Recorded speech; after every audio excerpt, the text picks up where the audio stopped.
Praise the lord. ఈరోజు వాక్య భాగం యోహాను సువార్త 2వ అధ్యాయం 17వ వచనం.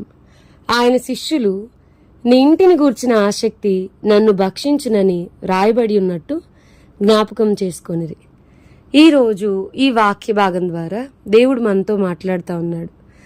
ఈ యోహాను సువార్త 2వ అధ్యాయం 17వ వచనంలో చూస్తే, మరి బైబిల్లో మనం వాక్యాన్ని గనక ధ్యానించుకుంటా వెళ్తే ఏసై కోసం చాలా స్పెసిఫిక్గా ఆయన ఉమ్మివేయి వారికి తన మోమును దాచుకోలేదు, వెంట్రుకలు పెరికివేయి వారికి ఆయన తన గడ్డమును దాచుకోలేదు. ఏ సందర్భంలో కూడా ఆయన ఎంత తోలనాడినా, ఎలా పడితే అలా మాట్లాడినా, పిడిగుద్దులు గుద్దినా, నిన్ను ఎవరు కొట్టారో చెప్పమన్నా, ఏసైని చాలా మాటలు పరిచయులు పరిశోధిస్తూ ఉన్నా కానీ ఏ సందర్భంలో కూడా ఆయన తన కోపాన్ని, ఆయన కోపం వచ్చినట్టుగా మనం చూడం. Will see him as with much patience. చాలా సహనంగా ఆయన అందరినీ డీల్ చేస్తూ ఉంటారు. మనకి పాట కూడా ఉంది కదా, నోరు తెరవలేదాయ ప్రేమ, బదులు పలుకలేదాయ ప్రేమ. He didn't even open his mouth. ఏ సందర్భంలో కూడా ఆయన 6 తీర్పులు గుండా వెళ్ళినా ఎక్కడ ఏ సందర్భంలో కూడా మాట్లాడను ప్రభు. ఈ యోహాను సువార్త 2వ అధ్యాయం 13వ వచనం నుంచి మనం చూస్తే యేసయ్యకి విపరీతమైన కోపం వస్తుంది. ఏం జరుగుతుందనంటే, యూదుల పస్కా పండుగ సమీపింపగా యేసు యెరూషలేమునకు వెళ్లి దేవాలయంలో ఎడ్లను, గొర్రెలను, పావురములను అమ్మువారును, రూకలు మార్చువారును కూర్చుండుట చూచి త్రాళ్లతో కొరడాలు చేసి గొర్రెలను, ఎడ్లనన్నిటినీ దేవాలయంలో నుండి తోలివేసి, రూకలు మార్చువారి రూకలు చల్లివేసి, వారి బల్లలు పడద్రోసి, పావురములు అమ్మువారితో, వీటిని ఇక్కడి నుండి తీసుకొని పోండి, నా తండ్రి ఇల్లు వ్యాపారటిల్లుగా చేయకడని చెప్పాను. అసలు ఈ సందర్భంలో ఆయనకి చాలా కోపం వస్తుంది. అసలు ఎందుకు మీరు మందిరాన్ని వ్యాపార గృహంగా మారుస్తున్నారు, ఎందుకు ఇక్కడ వ్యాపారం చేస్తున్నారు అని ఆయనకి చాలా కోపం వస్తుంది. ఆయన స్పెసిఫిక్గా చెప్తూ, నా మందిరము ప్రార్థనా మందిరం అనబడును, my house is a house of prayer అని చెప్తూ వచ్చారు. అలాగే ఇక్కడ చెప్తా ఉన్నారు 17వ వచనంలో, ఆయన శిష్యులు, నీ ఇంటిని గూర్చిన ఆసక్తి నన్ను భక్షించునని వ్రాయబడి ఉన్నట్టు జ్ఞాపకం చేసుకున్నారు.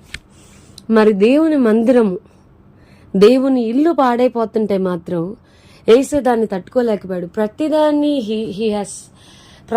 ఆయన సహించాడు. కానీ దేవుని మందిరాన్ని పాడు చేస్తున్నప్పుడు మాత్రం, దాన్ని వ్యాపార గృహంగా చేస్తున్నప్పుడు మాత్రం, the purpose why it was built, అసలు ఎందుకు అది కట్టబడింది, ఎందుకు మందిరం అనేది కట్టబడింది అనేది నిర్లక్ష్యం చేసేసి దాన్ని ఒక వ్యాపార గృహంగా చేస్తున్నప్పుడు, దాన్ని నిర్లక్ష్యం పెట్టేస్తున్నప్పుడు, దాన్ని దేవుని ఇల్లుగా ప్రాపర్గా ట్రీట్ చేయనప్పుడు ఆయన చాలా కోపంతో వాళ్ళని కొరడాలతో కొట్టేసినట్టుగా, అవన్నీ చెదరగొట్టేసినట్టుగా మనం చూస్తాం. యేసయ్యకి విపరీతమైన కోపం వచ్చిన సందర్భం ఇది. వాక్యం చెప్తుంది, నీ ఇంటిని గురించిన ఆసక్తి నన్ను భక్షించున్నదని రాయబడి ఉన్నట్టు శిష్యులు జ్ఞాపకం చేసుకునేది. మరి ఈ మాటని కీర్తనకాడు రాస్తూ వచ్చాడు, అయ్యా నీ ఇంటిని గూర్చిన ఆసక్తి నన్ను భక్షిస్తా ఉంది. యెహోవా మందిరంనకు వెళ్ళుదుమని జనులు నాతో అనినప్పుడు నేను సంతోషించి తిని అని రాస్తూ వచ్చాడు. రాజు ఉండి కూడా దేవుని మందిరం పట్ల కీర్తనకాడుకున్న కన్సర్న్ ఎంత గొప్పది, దేవుని మందిరం పట్ల ఉన్న ప్రేమ ఎంత గొప్పది. భక్తిహీనుల గుడారములలో నివసించుట కంటే నీ మందిర ఆవరణములలో నివసించటం మేలు అని రాస్తూ వచ్చాడు.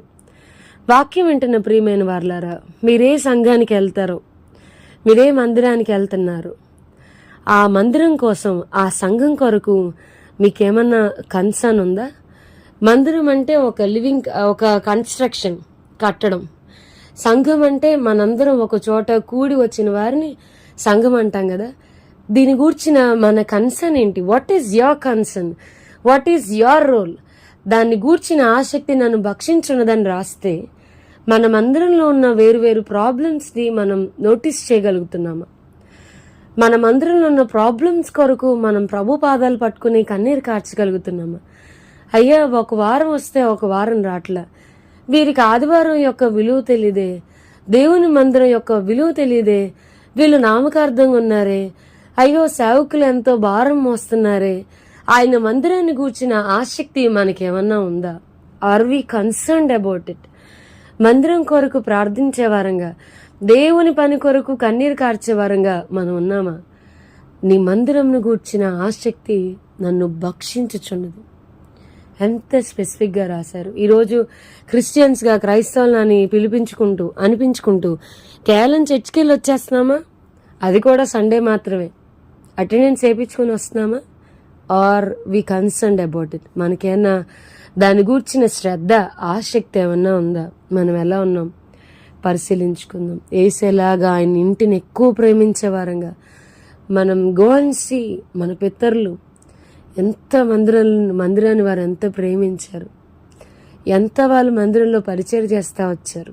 దేవుడు వాళ్ళని అంతగా జ్ఞాపకం చేసుకుంటూ వచ్చాడు. సంఘాన్ని గురించిన చింత మన హృదయంలో ఉండాలి. ప్రార్థన చేసుకుందాం. ప్రభా, ఈరోజు వాక్య భాగం ద్వారా మీరు మాతో మాట్లాడినందుకు వందనాలు. వాక్యం విన్న మా ప్రియులైన వారిని అందరినీ దీవించి ఆశీర్వదించమని యేసు నామమున అడిగి వేడుకొంచున్నాం తండ్రి. Amen. God bless you and have a blessed day.